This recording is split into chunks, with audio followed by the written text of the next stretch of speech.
Hey guys, what's up? Nate here from Protoculture and Shadow Chronicles, back here again at Sonic Academy for another how to use video. This time around I'm looking at a really cool and very simple little plugin which has become an absolute essential in my workflow recently. We're going to be taking a look at Oscilloscope from Shulz Audio. Let's jump in and check this out.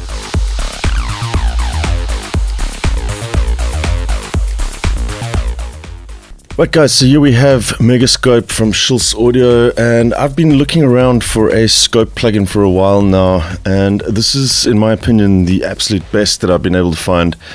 It has some really cool features that are extremely handy to my workflow. So what I'm going to do is quickly just take a look at the GUI and run you through what everything does, and then look at a couple of interesting usage cases that we can use this for. So I've got this loaded up in a Psytrance project that I'm working on, and currently I have an instance of Megascope on the kick drum. We can just play that back and take a look at what's going on. And there you have it. So let's just run through the controls at the top here. We have some preset management here, which I'm not really going to get into. Color management, you can select different colors for the readout. We'll just go back to white. A couple of different draw modes. So currently I'm in precise, which is where I usually keep this set at.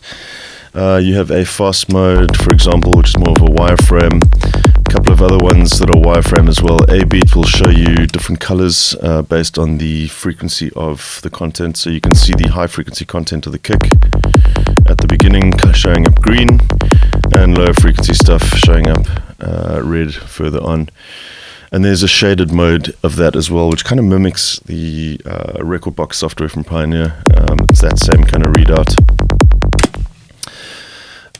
So those are your draw modes. Now, one essential feature that I was looking for in a scope is the ability to sync to your DAW's clock, and this does it very nicely.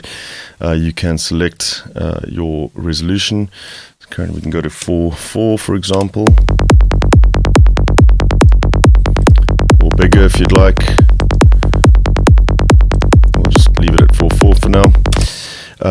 You have the channel that you're pulling the data from. I have this currently set to mid. You can pull from the sides or from the left and right channel if you have a stereo file.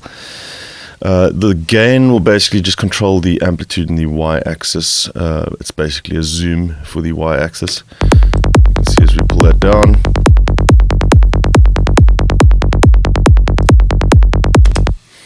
Then you have a linear and a logarithmic mode. We're currently in log now, which is where you're going to use this most of the time, in my opinion.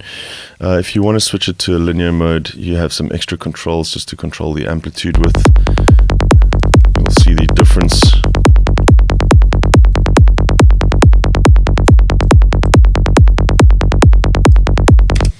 And that is handy in some cases, but for the most part, the logarithmic one works just fine for me. Separated, I'm going to come to in just a sec. These are actually instance aware, these plugins. So loading different plugins in different points in an insert chain or in different channels will bring them all into the same plugin. So any plugin that you open will have all the data from all of them loaded up in the project. So the separated will just show all of them on separate channels, but you have the option to combine them together as well, which we're going to take a look at shortly. Still and scroll does what it says. Obviously this one will just let you scroll. Go back to still to lock it into place. Freeze is going to just freeze the scope for you, and this is going to be really handy in something that I'm going to show you in just a sec when it comes to the measuring tools. You can here also just show and hide the transport, showing you where that is playing currently. You can adjust the scale to triplets. If you're working in triplets, you're going to want to do that, just so you can see where everything should be hitting. And then this zoom functionality, this also will solo the waveform of the scope that you are currently on, which is going to pertain to when we are working with multiple instances of this as well. Lastly, there's a sample delay. If you are having issues with plugin delay compensation, you can adjust this to calibrate where these should be. So for instance, in Cubase, you'll often get a readout in your mixer page just minimize that for a sec. You can see the readout here, 23 milliseconds of latency. Now I do have compensation currently enabled, so this shouldn't be an issue for the scope. But if you do want to adjust that, you can see here in samples we have 1024 sample delay. If you come back to your scope now, you can enter in the delay amount in the compensation. You can use negative numbers as well, and you'll see those have been offset now. So yeah, it can be useful if you need to calibrate this, especially when working with other instances of Megascope in your project.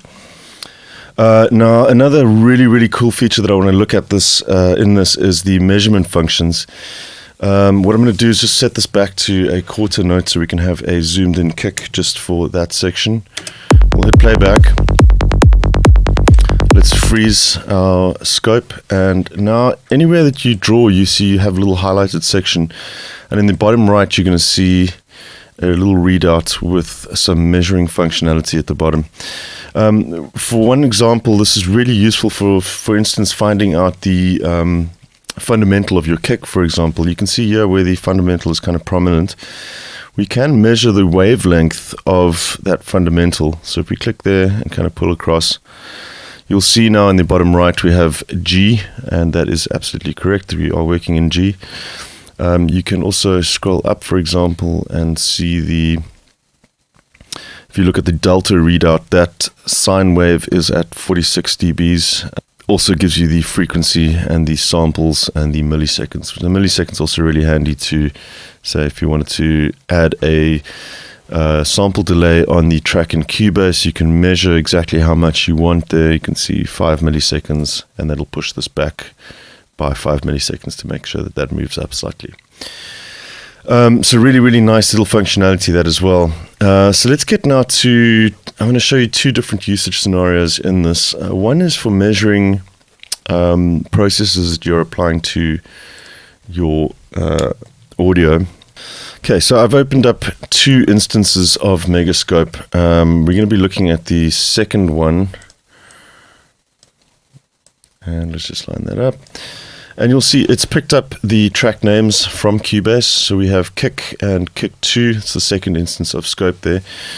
When we play that back, currently we have them exactly the same. I'm going to insert a compressor or limiter now in between the two of them. Let's just set up our coloring here. We'll do green for one, and let's do like a reddish color for the other.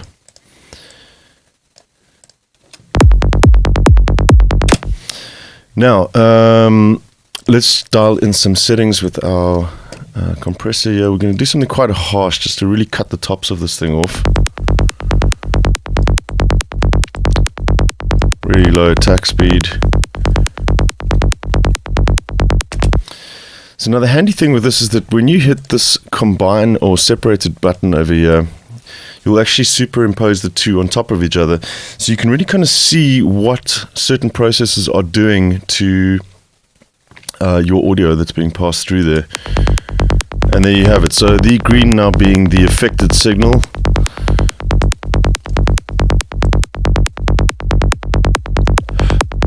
And you can see as we adjust that what's happening to your audio. Really useful for clipping out little peaks and things as well. You can see exactly what's being clipped, and just in general, if you are applying especially dynamics effects, exactly what those effects are doing to your material that you're working on. Now, the most important thing that I use this for is specifically for mixing bass and kick drums. So we're going to take a look at that now. I'm going to just unload those. So we have one instance of Megascope now loaded on the kick. I'm going to head over to our bass line, and we're going to load up an instance of Megascope on the bass as well. So let's open up. It doesn't really matter which one we open up. We're going to open up the bass for now. And let's just set up our coloring again. We'll just give this one a slightly different color. Let's play that back. And we'll hit combine again, and just set this to a quarter note. So we can very carefully see now exactly what's going on. So I'm using Zebra for this baseline currently, and there's a bunch of processing happening on there. Some of them cause a little bit of latency as well. But Zebra generally does have a slight bit of latency. I do have a -5 millisecond delay currently set up on that. I'm going to set that to 0 so you can see exactly what's going on there. And you see we have some issues here. So the first thing I have a problem with is our baseline is starting a few milliseconds late. So we can take a look at that. We'll measure that one. And we can see we're looking at about 6.9 milliseconds is going to put us on point there. And the other issue that I have here is if you kind of follow the general curve of this baseline, you can see that we are out of phase with the kick. Now they're both tuned to G, but whenever this one is out of phase with that, they're essentially going to be pulling volume away from there, be cancelling each other out. So in this section, you're going to be losing a little bit of the punch of the bass. So I essentially want to get this lined up with the phase of the tail of the kick. Because there is going to be a bit of an overlap here. I have got some side chaining in there to kind of compensate for that as well. But if you listen carefully, you'll see as soon as we adjust this, the punch of the kick becomes so much more apparent, or the punch of the bass line. So let's take a look at our track delay. We're going to put in a -6.9 like we measured and play that back. Let's just reset that again. And you can see that is way better now. The phase is lining up here pretty much. And the timing is now correct as well. I think actually in this case what I did here was flip the phase as well, yes. So originally this is what it sounded like. If you listen carefully you can hear the difference. And again, in this case, I adjusted the timing to make sure that the bass was in time, but in doing so, moved it out of phase. So with this, you can really make an educated decision as to whether you need to do something like flipping the phase, for example. So take a listen carefully now, the original without the phase flip. You can see there, out of phase, but in time now. And then flip the phase, and everything kind of comes together. And it's just so much easier to be able to sort out these little problems when you have a tool like this that visualizes things so easily. It's really easy to kind of just shift these up. You can then play with this further, for example, with something like Voxengo's phase or PHA 979 tool. And you can see this updating live in Megascope. We can play around with delays.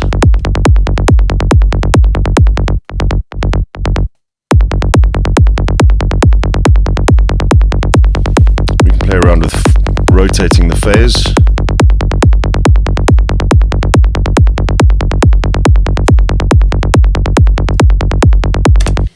And these are subtle differences. You can hear them, but just having that visual component added to it is really a lifesaver. It just saves you a lot of time. So that's pretty much it. It's a simple plugin, but as far as these scopes go, like I said, this is the best I've been able to find, and it really is worth the money. Specifically for Cytron stuff, I tend to use this a lot. Those kind of machine gun bass lines, you really want them to be on time, in phase, and as tight as possible.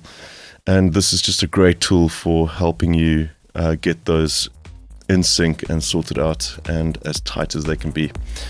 Great, so that is Megascope from Shulz Audio. I hope you guys enjoyed the video. I will be back again soon right here at Sonic Academy. Cheers.